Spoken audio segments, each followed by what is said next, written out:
الحمدللہ رب العالمین والصلاة والسلام علی اشرف الانبیاء والمرسلین اما بعد فاعوذ باللہ السمیع العلیم من الشیطان الرجیم۔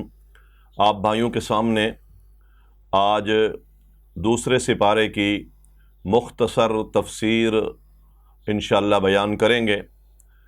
دوسرے سپارے کی ابتدا میں اللہ تعالیٰ نے تحویل قبلہ کے متعلق کچھ احکامات دیے ہیں۔ مسلمان مدینہ میں 17 مہینے تک بیت المقدس کی طرف منہ کر کے نماز پڑھتے رہے، اور رسول اللہ صلی اللہ علیہ وسلم کی چاہت یہ تھی کہ میرا قبلہ بیت اللہ ہو جائے، تو اللہ تعالیٰ نے رسول اللہ صلی اللہ علیہ وسلم کی چاہت کو پورا کیا۔ ہاں، اس میں ایک بات یہ بھی تھی کہ کچھ نبی صلی اللہ علیہ وسلم پر اور مسلمانوں پر یہ اعتراض ہوتا تھا یہودیوں کی طرف سے کہ یہ ہمارے دین کی مخالفت کرتے ہیں اور قبلہ ہمارا استعمال کرتے ہیں، اور ایک اعتراض مشرکین کی طرف سے بھی یہ تھا کہ یہ رسول صلی اللہ علیہ وسلم اپنے آپ کو ابراہیم علیہ السلام کا متبع بتاتا ہے کہ میں ملت ابراہیم پر ہوں، لیکن ابراہیم کا قبلہ تو بیت اللہ ہے۔ بہرحال یہ دونوں اعتراض تھے۔ اللہ تعالیٰ نے رسول اللہ صلی اللہ علیہ وسلم کی چاہت کے مطابق قرآن کریم میں کہہ دیا کہ آپ جس قبلے کو پسند کرتے ہیں، آپ سفر میں ہوں، حضر میں ہوں، جہاں کہیں بھی ہوں، آپ اپنا رخ انور بیت اللہ کی طرف کر لیں۔ اس سے ایک بات یہ بھی ثابت ہوتی ہے کہ رسول اللہ صلی اللہ علیہ وسلم اپنی چاہت کے ساتھ اور اپنی مرضی کے ساتھ کوئی کام نہیں کرتے تھے۔ آپ کی چاہت تھی، لیکن آپ نے اپنا چہرہ بیت اللہ کی طرف اس وقت تک نہیں پھیرا جب تک اللہ تعالیٰ کا حکم نہیں آ گیا۔ مسلمانوں کو بھی یہی کردار ادا کرنا چاہیے کہ اپنی چاہت کے مطابق زندگی گزارنے کی بجائے اللہ اور اس کے رسول صلی اللہ علیہ وسلم کے حکم کے مطابق زندگی گزارنی چاہیے۔ اس میں اللہ تعالیٰ نے ساتھ یہ بات بھی بیان کی کہ اس میں اور بھی حکمتیں ہیں کہ بیت اللہ کو ہم نے آپ کا قبلہ بنا دیا۔ ہم یہ دیکھنا چاہتے ہیں کہ مسلمانوں میں بغیر چوں چرا کے آپ کی بات کون مانتا ہے۔ آپ جو کہہ دیں بس وہ دین ہے، کوئی اعتراض نہیں کر سکتا۔ کل تک ہمارا رخ ادھر تھا، اب ادھر ہو گیا، یہ آئے روز حکم تبدیل کیوں ہوتے رہتے ہیں؟ مومن یہ اعتراض نہیں کرتا۔ اللہ تعالیٰ فرماتے ہیں ہم جاننا چاہتے ہیں من یتبع الرسول، رسول کی پیروی کون کرتا ہے۔ باقی رہا اعتراضات، فلا تخشوہم واخشونی، اللہ تعالیٰ نے فرمایا نہ مشرکوں کے طعنوں سے ڈرو، نہ یہودیوں کے طعنوں سے ڈرو، لوگوں سے نہ ڈرو۔ آپ یہ دیکھو، آپ کی لائن، آپ کی راہ، آپ کا عمل قرآن اور حدیث کے مطابق ہے، پھر کسی کی ملامت سے ڈرنے کی ضرورت نہیں ہے۔ اللہ تعالیٰ سے ڈرتے رہو۔ اس میں اللہ تعالیٰ نے اس کے بعد نماز اور صبر کے ساتھ فرمایا اللہ تعالیٰ کی نصرت اور مدد حاصل کرو۔ یہ بہت بڑا عمل ہے۔ اگر آپ پریشان ہیں، آزمائشوں میں ہیں، دو عمل کو پلے باندھ لیں۔ ایک عمل صبر کا عمل ہے اور ایک عمل نماز کا عمل ہے۔ نماز کے ذریعے سے بھی اللہ تعالیٰ کی مدد حاصل ہوتی ہے انسان کو، اور صبر کرتا ہے جب آزمائشوں پر تو صبر بھی یاد رکھیں بہت بہترین نتیجہ لاتا ہے۔ اس لیے یہ دنیا آزمائشوں کا گھر ہے۔ فرمایا ہم تمہیں آزماتے رہیں گے، کبھی خوف ہوگا، کبھی بیماریاں ہوں گی، کبھی مال میں کمی ہوگی، کبھی اولاد میں کمی ہوگی، لیکن وہ لوگ جو ان مصیبتوں پر انا للہ و انا الیہ راجعون پڑھتے ہیں، ان لوگوں پر اللہ تعالیٰ کی طرف سے رحمتیں برستی ہیں، اور یہ لوگ ہدایت یافتہ ہیں۔ اللہ تعالیٰ نے آزمائش میں صبر کرنے کی تلقینیں کی۔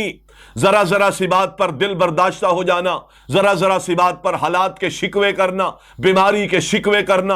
اگر آزمائشیں بڑھ جائیں تو یعقوب علیہ السلام کی آزمائش کو دیکھنا چاہیے، ایوب علیہ السلام کی بیماری کو دیکھنا چاہیے، یونس علیہ السلام کی پریشانیوں کو دیکھنا چاہیے۔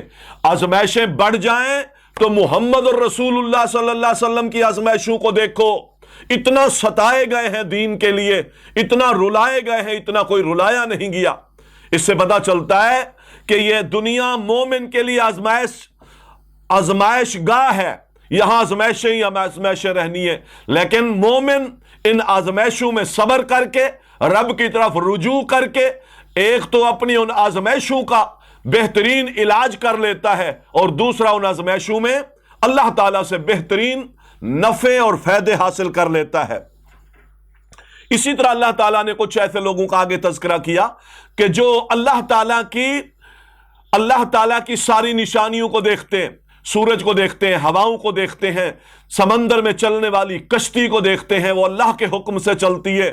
اسی طرح مختلف دنیا میں اللہ تعالیٰ نے جانور پھیلا دیے، یہ سارا کچھ دیکھتے ہیں کہ یہ سب کام اکیلے اللہ کر رہا ہے، لیکن اس کے باوجود وہ رب کا در چھوڑ کے مردوں کو پکارتے ہیں، غیروں کو پکارتے ہیں، اور اللہ کہتے ہیں یحبونہم کحب اللہ، ان سے ایسی محبت کرتے ہیں جیسے اللہ سے محبت کرنی چاہیے۔ رب والی محبتیں بندوں کے ساتھ، رب والی تعظیمیں، انسانوں کی تعظیمیں، وہ تعظیم جو رب کی ہونی چاہیے، اس کے دل میں تعظیم ایک آدمی کی ہے، ایک انسان کی ہے، مرشد بزرگ کی ہے، اس کی تو آدھی بات پر بھی کٹ مرنے کو تیار ہو جاتا ہے، اور اس کے مقابلے میں رب کی بات پر، اس کی قدرت کی کاریگریوں پر یہ کان نہیں دھرتا، نہیں تھکتا، یہ غیروں کی تعریفیں کرتے کرتے، لیکن اس کی زبان سے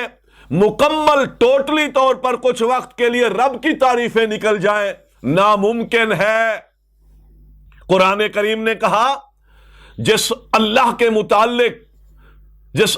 متعلق ہم یہ سوچ بیٹھے ہیں کہ اب شاید نعوذ باللہ اللہ تعالی کی ہمیں ضرورت نہیں ہے، اختیارات ہمارے ان بزرگوں کے پاس ہیں، اور یہ دنیا میں جو بڑی بڑی ہستیاں ہیں یہ سب کچھ کر دیتی ہیں، ارونی ماذا خلقوا، اللہ کہتا ہے میرے مقابلے میں ان کے بارے میں دکھاؤ تو صحیح کیا پیدا کیا، ایک بات۔ دوسری بات یہ ہے ان کا دائرہ اختیار بھی تو بتاؤ، یہ تو دنیا سے چلے گئے، یہ تو دنیا میں رہے تو مغلوب رہے، بھوک ان کو لگتی رہی، پیاس ان کو لگتی رہی، بیماریاں ان کو لگتی رہی، نیند ان پر غالب رہی، اونگ ان پر غالب رہی، بچپن ان سے چھن گیا، لڑکپن آ گیا، لڑکپن ان سے چھن گیا، جوانی آ گئی، جوانی ان سے چھن گئی، بڑھاپے آ گئے، بڑھاپے ان سے چھن گئے، موتیں آ گئیں۔ یہ کس نفع نقصان کے مالک ہیں جن کی تعریفیں ہم کرتے کرتے تھکتے نہیں ہیں، اور رب کی تعریف زبان پر آتی نہیں۔ رب کہتا ہے 7 سمندر سیاہی بن جائیں اور ساری کائنات کے درخت کلمے بن جائیں، اللہ کے کلمات، اس کی تعریفیں، اس کی کبریائیاں، اس کی عظمتیں لکھنے بیٹھ جاؤ، 7 سمندر ختم ہو جائیں گے، ساری کائنات کے درخت کلمے بنا دیں، سب ختم ہو جائیں گے، لیکن اس کی عظمتیں، اس کی شانیں، اس کی رفعتیں، اس کی صفات، اس کے کلمات، اس کی نعمتیں تم شمار نہیں کر سکتے۔ کتنی بڑی بات ہے۔ لہذا جن کو تم پکارتے ہو قیامت کے دن یہ تمہاری پکار کا، تمہاری ان عارضی محبتوں کا انکار کر دیں گے، اور پھر وہاں انسان کہے گا اللہ مجھے ایک دفعہ دنیا میں بھیج، جیسے انہوں نے انکار کیا دنیا میں، اب میں ان سے تعلق نہیں رکھوں گا۔ اللہ کہے گا وقت ختم ہو گیا ہے، اب اپنے کردار پر افسوس کے علاوہ تمہیں کچھ حاصل نہیں ہوگا۔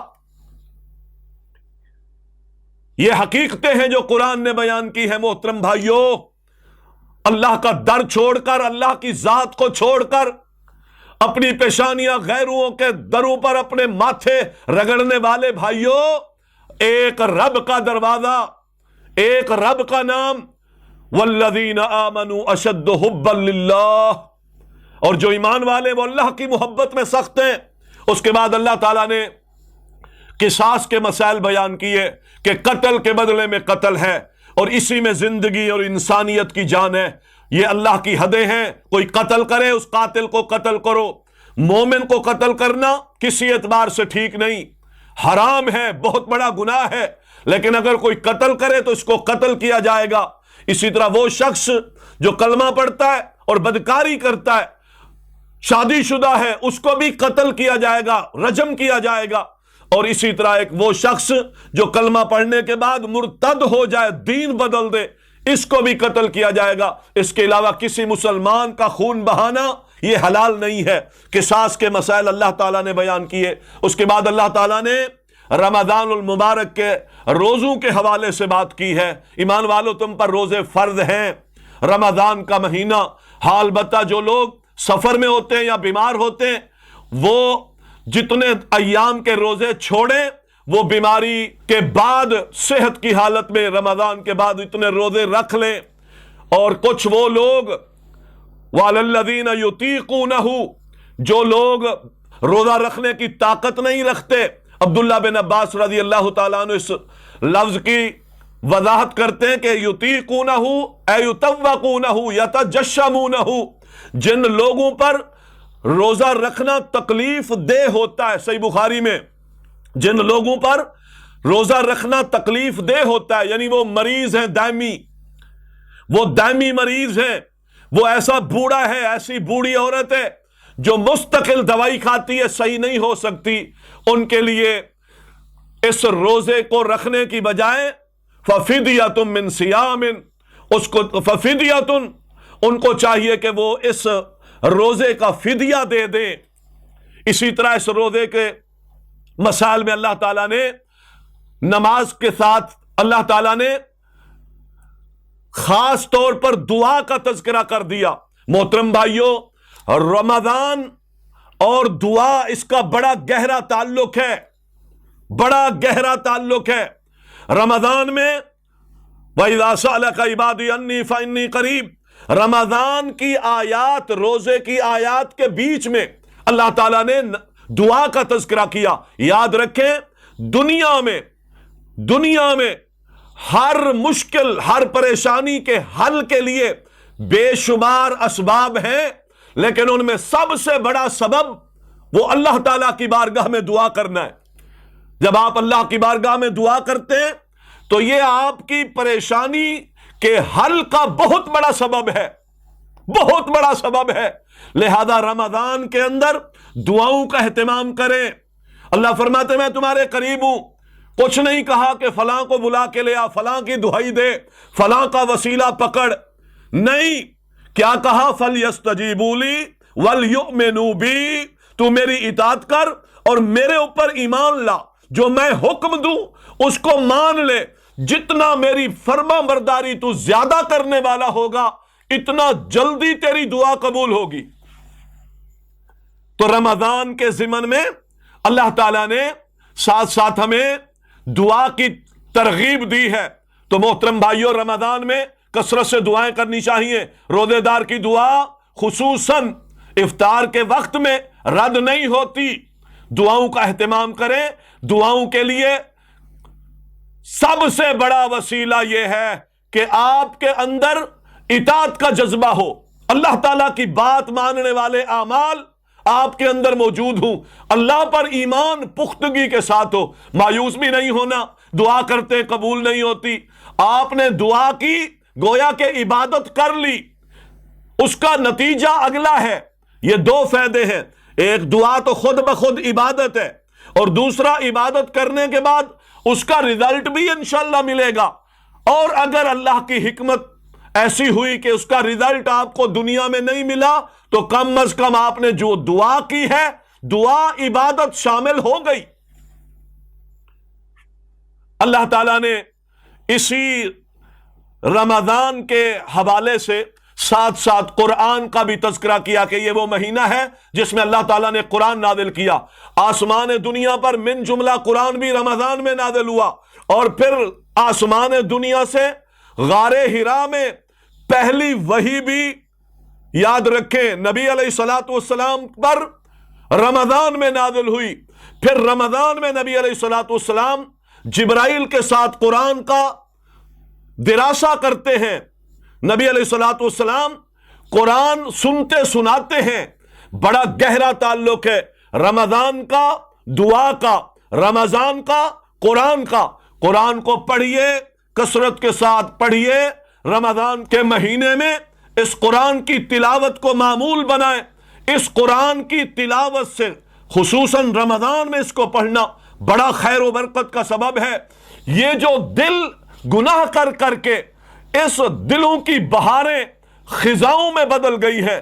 یہ دماغ جو مایوسیوں کا شکار ہو گئے ہیں اور ویرانی کا تصور پیش کرتے ہیں، اور میں دنیا کی پریشانیوں میں مایوس ہوا ہوں، ان ساری خزاؤں کو، ان ساری مایوسیوں کو دور کرنے کا بہترین طریقہ یہ ہے کہ آپ رمضان میں کثرت کے ساتھ اللہ تعالیٰ کے قرآن کی تلاوت کریں بھی صحیح، سنیں بھی صحیح، اور گھر میں اس کو پڑھنے کا اہتمام کریں. انشاءاللہ دلوں کی خزائیں بہاروں میں تبدیل ہو جائیں گی. اللہ تعالیٰ نے اس کا بھی تذکرہ کیا ہے. اسی طرح اللہ تعالیٰ نے چاند کی حکمتیں بتائی ہیں کہ چاند بڑھتا گھٹتا کیوں ہے. اس چاند کے ساتھ تمہارے عبادت کے سارے معاملات، خصوصاً حج کے معاملات اللہ تعالیٰ نے منسلک کیے.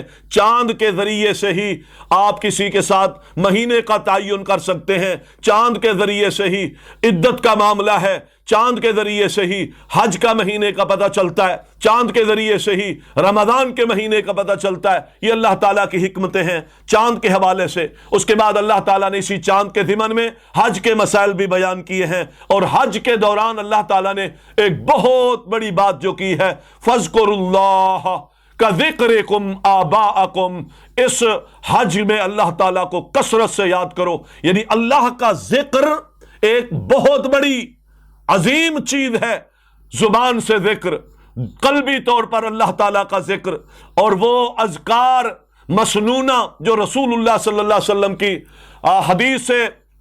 حدیث سے مروی ہیں، ان اذکار کا ذکر کرنے والا ایسا ہے، ذکر کرنے والا ایسے محفوظ ہو جاتا ہے آفتوں سے، جیسے کسی قلعے میں کوئی بند ہو جائے، اس کا دشمن باہر ہو اور یہ اندر سے کنڈی لگا لے، گیٹ لگا لے، تو وہ دشمن اس کا کچھ نہیں بگاڑ سکتا. ذکر کرنے والا، اللہ کی یاد میں دن گزارنے والا، راتیں گزارنے والا، آفتوں سے، مصیبتوں سے، آزمائشوں سے، ہر طرح کی پریشانیوں سے محفوظ ہوتا ہے. اسی طرح اللہ تعالیٰ نے آگے کچھ منافقین کی نشانیاں بیان کی ہیں. فرمایا منافق وہ ہوتے ہیں جو زبان سے بڑی لچھے دار بات کرتے ہیں، لوگوں کے چہرے اپنی طرف متوجہ کر لیتے ہیں، جسم بڑے ڈیل ڈول والے ہوتے ہیں، اور حتیٰ کہ نبی علیہ الصلوۃ والسلام کو بھی کہا گیا کہ اگر آپ ان کی بات سن لیں تو تعجبک، آپ کو ان کی باتیں بڑی تعجب میں ڈال دیں، لیکن ان کا کردار بڑا گندا ہوتا ہے، لوگ اس کی حرکتوں سے محفوظ نہیں ہوتے، فصل اور نسل ان کی حرکتوں سے محفوظ نہیں ہوتے. فرمایا یہ ایسے منافق ہیں، اگر آپ ان کو کبھی نیکی کی بات بتا دیں، یہ علامت ہے ایک منافق کی، کہ جب آپ ان کو اللہ سے ڈرنے کی تلقین کریں تو اس کی حمیت بھڑک اٹھتی ہے، غصے میں آ جاتا ہے. تم کون ہوتے مجھے اللہ کا ڈر دلانے والے؟ مولویوں تمہارے پاس تو اب حدیث کے علاوہ اور اس طرح ڈرانے کے علاوہ کوئی کام ہی نہیں ہوتا. بھڑک اٹھتا ہے، اس کی حمیت اس کو گناہ پر بھڑکاتی ہے، اور وہ اللہ کی بات کو رد کرنے کے لیے اپنا منہ پھلا لیتا ہے. محترم بھائیو، یہ نفاق کی علامت ہے، نفاق کی علامت ہے. اخذتہ العزت بالاثم، اس کو غیرت، حمیت یہ اس کو ابھارتی ہے گناہ پر. اللہ کہتے ہیں فحسبہ جہنم، اس کے لیے جہنم کافی ہے. اللہ کے نزدیک بدترین انسان وہ ہے مبغوض، جس سے اللہ نفرت کرتا ہے. الالد الخصم، جو سخت قسم کا جھگڑالو ہے، جھگڑا کرنا، بات بات پہ لڑنا، چھوٹی سی بات کو بات کا بتنگڑ بڑھا کے کئی دنوں تک اس کو ایک خطرناک گرمائش دیے رکھنا، اس بات کو بھڑکائے رکھنا، یہ منافق کی دلیل ہے. مومن کو غصہ آتا ہے اور جلدی اس کو ختم کر دیتا ہے. اس کے بعد اللہ تعالیٰ نے جوے اور شراب کے متعلق کچھ احکامات بیان فرمائے. فرمایا یہ کبیرہ گناہ ہے، جوا بھی کبیرہ گناہ ہے، شراب بھی کبیرہ گناہ ہے.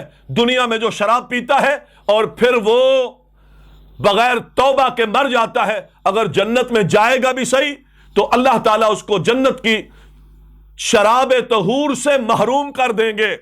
اور شراب سارے گناہوں کی جڑ ہے. محترم بھائیوں مسلمانوں، آج جب تک ہماری شادی بیاہوں میں، تقریبات میں، ہماری محفلوں میں ہماری بڑی گاڑیوں میں جب تک شراب نہیں ہوتی ہم اس وقت تک سکون نہیں کر پاتے، قلبی سکون اپنے آپ کو دینے کے لیے شراب پیتے۔ قرآن نے کہا یہ حرام ہے، ساری گناہوں کی جڑ ہے، لہذا یہ شیطانی عمل ہے، اس سے بعد آ جاؤ۔ اسی طرح اللہ تعالیٰ نے آگے کچھ مطلقہ عورتوں کے مسائل بیان کیے ہیں۔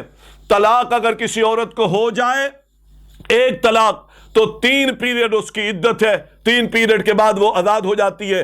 اسی طرح ایک مجلس میں اگر کوئی شخص طلاق دے دے، 3 بار طلاق دے دے، تو شرعی طور پر صحیح مسلم میں حدیث موجود ہے کہ وہ 1 طلاق ہوتی ہے، 3 نہیں ہوتی۔ نبی اسلام کے زمانے میں یہی فیصلہ تھا، ابو بکر کے زمانے میں یہی فیصلہ تھا، سیدنا عمر کے 2 سال خلافت تک یہی فیصلہ تھا کہ 3 کٹھی دی جانے والی طلاقیں 1 شمار ہوتی ہے، اس کو 1 ہی شمار کریں۔ یہ اسلام کی وسعت ہے، اسلام اتنا جلدی گھر نہیں اجاڑتا۔ ہمارے ہاں بعض لوگ اس پر فوراً فتویٰ دیتے ہیں کہ نہیں جی 3 طلاقیں ایک محفل میں دی ہیں، تینوں ہو گئی ہیں، بیوی ہمیشہ کے لیے حرام ہو گئی ہے۔ اچھا کوئی حل بتا دیں، کہتے ہیں اس کا حل حلالہ ہے، ایک عارضی نکاح کسی سے کرو، پھر وہ طلاق دے، پھر وہ اس کے گھر میں آ جائے تو یہ اس کے لیے بیوی حلال ہے۔ یہ حرام عمل ہے، رسول اللہ صلی اللہ علیہ وسلم نے حلالہ کرنے اور کرانے والے پر لعنت کی ہے۔ اسی طرح آگے اللہ تعالیٰ نے وہ عورت جس کا شوہر فوت ہو جائے اس کے کچھ احکامات بیان کیے کہ وہ عدت گزارے گی، سمپل رہے گی، عام جن معمول میں پردہ ہے ان سے پردہ کرے گی اور زیب و زینت کے کام نہیں کرے گی۔ 4 مہینے 10 دن تک اس کی عدت ہے، اس کے بعد وہ آزاد ہوگی۔ قرآن نے یہ کہا کہ جب وہ عدت میں ہو کوئی شخص اس کو نکاح کا پیغام نہ دے، کوئی شخص اس کو شادی کا پیغام نہ دے، کوئی شخص اس کے پاس نکاح کا پیغام نہ بھیجے، یہ حرام ہے۔ اسی طرح اللہ تعالیٰ نے اگلی آیتوں میں بچے کو دودھ پلانے کے حوالے سے ماں باپ اگر چاہیں تو وہ ماں خود بچے کو دودھ پلا سکتی ہے، اور دودھ پلانے کی مدت جو ہے وہ 2 سال مکمل ہے، اور اگر ماں باپ آپس میں رضامندی سے کسی دوسری عورت سے دودھ پلانا چاہیں تب بھی وہ دودھ پلا سکتے ہیں، جب اس عورت کو وہ اس کا معاوضہ، اس کی مزدوری دے دیں۔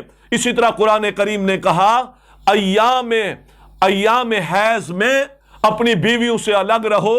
اللہ تعالیٰ نے اس تکلیف کے ایام میں تمہارا ان کے ساتھ ملنا حرام کر دیا ہے، یہ جائز نہیں ہے تمہارے پاس۔ ساتھ جب تک وہ پاک نہ ہو جائیں، جب تک وہ غسل نہ کر لیں، اس وقت تک بیویوں سے ملاپ تمہارے لیے صحیح نہیں ہے۔ اللہ تعالیٰ نے اس کو منع کیا ہے۔ اس کے بعد آخر میں اللہ تعالیٰ نے بنی اسرائیل، عیسیٰ علیہ السلام کے بعد بنی اسرائیل نے چونکہ جہاد میں سستیاں کی، جہاد کو ترک کیا، اس کے نتیجے میں اللہ تعالیٰ نے ان پر عذاب بھیجا۔ عذاب کیا تھا؟ ان کو مارا گیا، ان کی غلامیاں چھین لی گئی، ان کے بچے، ان کی عورتیں لونڈیاں غلام بنا لیے گئے۔ بڑے عرصے کے بعد ایک نبی آئے اور کہنے لگے یہ بنی اسرائیلی، اس نبی کو ہم جہاد کرنا چاہتے، ہمارے ساتھ زیادتیاں ہوئیں۔ اللہ تعالیٰ جانتا تھا کہ ان کی خصلتیں بڑی سست ہیں، کام یہ کرنا نہیں چاہتے، تو بہرحال اللہ تعالیٰ نے ان کے مطالبے پر ان پر جہاد کو فرض کر دیا اور ان کا ایک بادشاہ مقرر کر دیا۔ پہلے تو اس بادشاہ پر اعتراض کرنے لگے، وہ طالوت بادشاہ، کہنے لگے اس کے پاس مال نہیں ہے، دولت نہیں ہے، اور معیار انہوں نے یہ سمجھا بادشاہی اور قیادت کے قابل وہ ہوتا ہے جس کے پاس مال ہو، دولت ہو۔ حالانکہ یہ شرط نہیں ہے، شرط یہ ہے کہ اس کے پاس علم ہو اور قیادت کرنے کے لیے اس کے پاس قوت ہو، وہ شخص جہاد کی قیادت کر سکتا ہے، وہ دین کی قیادت کر سکتا ہے۔ بہرحال اللہ تعالیٰ نے ان پر جہاد فرض کر دیا، ان قوموں کے خلاف جنہوں نے ان کی غلامیاں چھینی تھیں۔ جب یہ سارے جوش میں نکل کھڑے ہوئے، بہت زیادہ گروہ تھا۔ آگے طالوت نے جو ان کا بادشاہ مقرر ہوا تھا، اس نے ان پر آزمائش کے طور پر ایک نہر آئی اور فرمایا اس میں سے پانی نہیں پینا، بس ایک دو چلو لینے کی اجازت ہے، پیٹ نہیں بھرنا۔ محترم بھائیو، یہ بات انہوں نے آزمائش کے لیے کی کہ یہ کتنے مصیبتوں کو سہنے والے، اور یاد رکھیں جو قومیں اللہ کے دین کے لیے مشقتیں نہیں اٹھا سکتی وہ اللہ کے دین کا کام نہیں کر سکتی۔ جو قومیں کھانے کے لیے، پیٹ کے لیے، گارے مٹی کے مکان کے لیے، دنیا کے پلاٹ اور جائیدادوں کے لیے، لگژری گاڑیوں کے لیے جو قومیں جیتی ہیں، وہ کبھی اللہ کے دین کا کام نہیں کر سکتی۔ قرآن نے بتایا طالوت کے ساتھ جو لوگ تھے ان کو آزمائش کے طور پر کہہ دیا پانی نہیں پینا، بھوکا رہنا ہے، پیاسا رہنا ہے، اور جو قومیں بھوکی اور پیاسی رہی ہیں انہوں نے دین کے کام کیے ہیں۔ خندق میں پتھر باندھے ہوئے تھے مسلمانوں نے پیٹ پر، محمد الرسول اللہ صلی اللہ علیہ وسلم نے پیٹ پر۔ صحابہ کہتے ہیں بعض غزوات میں ایک ایک کھجور بھی میسر آتی تھی، وہ بھی ختم ہو گئی۔ بعض غزوات میں ہم گئے تو ہم درختوں کے پتے توڑ توڑ کر کھاتے تھے، لیکن کام کیا۔ آج محترم بھائیوں پیٹ تو بڑے ہو گئے، مال تو زیادہ ہو گئے، گھر تو بڑے ہو گئے، لیکن اسلام بے یار و مددگار ہے، سجدے نہیں ہیں، نماز نہیں ہے۔ ہاں اس قوم کو بھی اللہ تعالیٰ نے اسی آزمائش میں ڈالا، نہیں پینا، لیکن یہ سارے بیچارے پھسل گئے۔ کتنے باقی رہے؟ برا بن عازب کہتے ہیں صحیح بخاری میں، جتنے لوگ بدر میں رسول اللہ صلی اللہ علیہ وسلم کے ساتھ تھے طالوت کے ساتھ اتنے لوگ باقی رہ گئے۔ اس طالوت کے تھوڑے سے لوگوں نے مقابلہ کیا جالوت کا، یہ بھوکے پیاسے رہنے والے، یہ روزے رکھنے والے، اللہ کے حکم پر پیاس برداشت کرنے والے، جالوت کا مقابلہ کیا۔ اور داؤد علیہ السلام جو طالوت کے لشکر میں تھے جالوت کو قتل کر دیا، اور یہ وہی تعداد تھی جو بدر میں مسلمانوں کی تھی 313۔ یہ بھی بغیر لباس کے، ہاتھوں میں چھڑیاں تھیں، بھوکے پیاسے تھے، تنگیوں ترشیوں میں زندگیاں گزار رہے تھے، لیکن انہوں نے بھی بدر کے میدان میں ایک بڑا معرکہ سجایا۔ اور کس کو قتل کیا؟ انہوں نے جالوت کو قتل کیا، انہوں نے ابو جہل کو قتل کیا۔ ہمیشہ کام کرنے والے وہ ہوتے ہیں جو اللہ کے لیے مشقتیں اور مصیبتیں سہ جاتے ہیں۔ آئیے رمضان کا مہینہ، بھوک سہ جائیں، پیاس سہ جائیں، مشقتیں سہ جائیں، راتوں کو اٹھ کر تہجد تراویح میں تھکاوٹیں برداشت کریں۔ انشاءاللہ اللہ تعالیٰ آپ سے بھی دین کے بڑے کام لے گا۔ اللہ سے دعا ہے اللہ تعالیٰ ہم سب کو قرآن و حدیث کے مطابق زندگی گزارنے کی توفیق عطا فرمائے۔ وما علینا الا البلاغ المبین۔